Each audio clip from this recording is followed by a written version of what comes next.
my teacher is sitting, Dr. Deshpande. And by his voice he told me that he's awakened. My friend Rajesh is here. I'm also awake. And yeah, he's very much there. Then Amar is there, my colleague is sitting in Cambridge, and Yes, yes. a lot of other friends. So it's a good time to talk about higher education, I think. Right, in the days when we are sitting in a conference and we are trying to discuss disability studies, it is important that we really speak something about disability studies. Rather than all the time focusing on ramps and wheelchairs, etc., which has been done enough. Of course, that is also important, but that is not enough. So let us try and do some higher education, as I told you. Now, I was reading two very interesting articles recently by Amita Dhanda and Minu Bhambani. Amita Dhanda was talking about the place of reasonable accommodation in making higher education as such very equitable. How equitable higher education can become if we use reasonable accommodation tactically. And Minu Bhambani, of course, really her topic was fascinating because she started with a very interesting question. She asked, okay, we talk about accessible education. We also talk about bringing accessibility in higher education.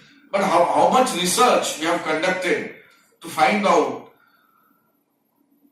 what value higher education would add to the quality of life of persons with disabilities. I mean, how higher education can become a game changer or an enabler in the lives of persons with disabilities. Do we have any data that, okay, these many people have got higher education and therefore the same has brought any particular change in their life?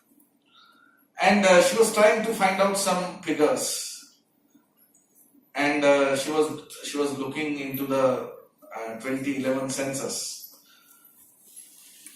And it was a startling figure. She said, she quoted that less than 40 lakh people, in India have any degree. 40 lakh disabled people have any degree. And I'm talking about 2011. And out of these 40 lakh, she said that 37% are women and the rest are men. So when you compare the percentage between men and women, you find women are lagging behind. Now this is the census data, friends, of 2011, and we all know how census department really was aware about what kind of awareness, what kind of level of awareness was there vis-a-vis people with disability. But if this is the reality, if only 40 lakh people were having any kind of degree, and it's a very discrete kind of a statistics. You don't have a very serious, very scaled up or scaled down kind of, or a very nuanced kind of statistics. It's a one-off discrete kind of statistics where some figure is thrown. But I think if this is the reality and this is the truth, that only 46 lakhs disabled have some kind of degree, then where we are in the domain of higher education? I have to ask myself. And then I recall the very famous observation of an educationalist, Howard Collins, when he said that, in this world, when we talk about intelligence, there may be only two types of intelligence, according to most of the people. You are intelligent in maths, or maybe you are intelligent like Stephen Hawking in some hi-fi science. But really, intelligence is all about these two things. Or are there other intelligences as well? And Howard Collins says that yes, there are indeed 10 other different types of intelligence. So have we really been able to tap those intelligence, or we have tried to fit people with all other intelligences with the model which is suitable for only these two intelligences vis-a-vis higher education? And if we have done so, have we not then tried to fit square pegs into round holes? And I have to really say this, that our standard of higher education and our standard of so-called important higher education, how inclusive it is, how it really caters to the aspirations and desires of all persons with disabilities, right? Because basically the model of higher education which we are nurturing is an ableist model fit for the able-bodied. So to what extent this able-bodied model can become flexible enough to accommodate the needs and aspirations of people with disability? That point I want to raise. And I want to therefore argue that along with talking about importance of or so-called academic accessibility, as my friend Sanjay was doing, he has to also find out how many disabled students are in the classes, how many disabled people are in the colleges, and what is the percentage of dropouts from the colleges. So, I think that is my first point in this presentation. I am trying to develop it further, but please forgive me if there are any loose ends in this point. But my hypothesis is that because we have not been able to document the significance of role of higher education in the lives of persons with disability, we have not been able to inspire and motivate the persons with disability to go for higher education. Most of my disabled friends are happy enough to do a small job in the mall rather than going for a particular degree or going for a particular PG. So I think to some extent fault also lies with us because we have not been able to impress upon our disabled brothers and sisters the role of higher education as an enabler, the role of higher education as a game changer. That point I want to make. And this point is well made. This point is clearly established when you read the recently enacted and much boosted Persons with Disability Act. When you read sections 16 and 17 of this act. Now really, it is such a broken record, this law, section 16, 17 and 32. I really call it a broken record, so far as educational law regime is concerned. Why broken record? Because section 16 and 17 focus on the education of the children, because section 17 refers back to section 16, and section 16 has is more or less a children-centric, primary education-centric section. And then all of a sudden, there is a leap in section 32 when it is said that, okay, we'll provide 5% reservations in all colleges and educational institutions. But the point is, where is the mandate, policy mandate in the law for doing the needful to present higher education as an enabler or as a game changer? कभी आपने TV पे सुना है कि अरे उच्च शिक्षा लीजिए तो आप एक्सेसिबल होंगे, खुद के लिए होंगे, दुनिया के लिए होंगे? एक्सेसिबल इंडिया कैंपेन की एडवर्टाइजमेंट तो हम लोग ने बहुत देखी, राइट? लेकिन उच्च शिक्षा दिव्यांग जनों ने लेनी चाहिए, मैंने तो कभी नहीं सुना टेलीविजन पर, राइट? लेकिन मैंने ये जरूर सुना और ये मैं हमेशा सुनता हूं, I hear this all the time. My friends keep on telling me, you are not disabled. They say, we are disabled in front of you. When we hear you on constitutional law, we are disabled in front of you. इसका मतलब क्या है? इसका मतलब है कि once you get higher education as a disabled, you are no longer disabled. Right? See the fun. Once you are equipped with higher education, you are no longer the part of the disability community. Then either you are the part of the unethereal community where we are disabled, but you are not disabled. तो हमको हमारे community में भी नहीं रहने देंगे आप higher education लेने के बाद, राइट? आप बोलेंगे नहीं आप डिसेबल्ड नहीं. ये किस तरह की सोच है? इस सोच को मैं क्या बोलूं, right? And the students in this, they should understand this. This is a trap of false consciousness in which many people with disability live.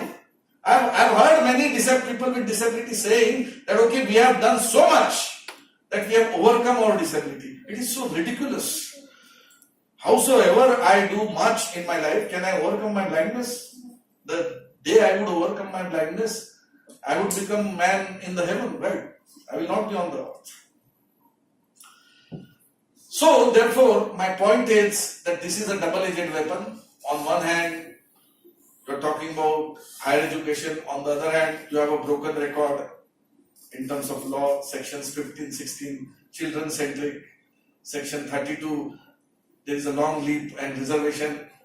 Mr. Rao talking about SDGs, goals 4 and 10, and no answer on higher education. So it's a complete asymmetry. Now let me further expose the government, although government is not here.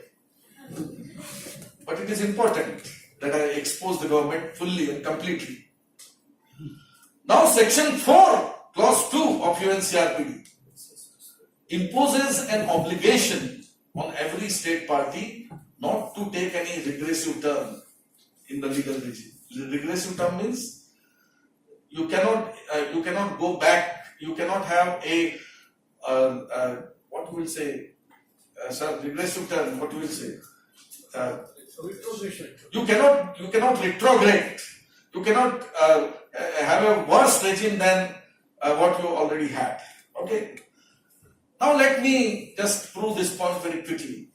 Now the erstwhile law of 1995 had a section 31, which provided the facility of scribes for people with disability, including the blind people. Scribes means the privilege of using writers during the examination.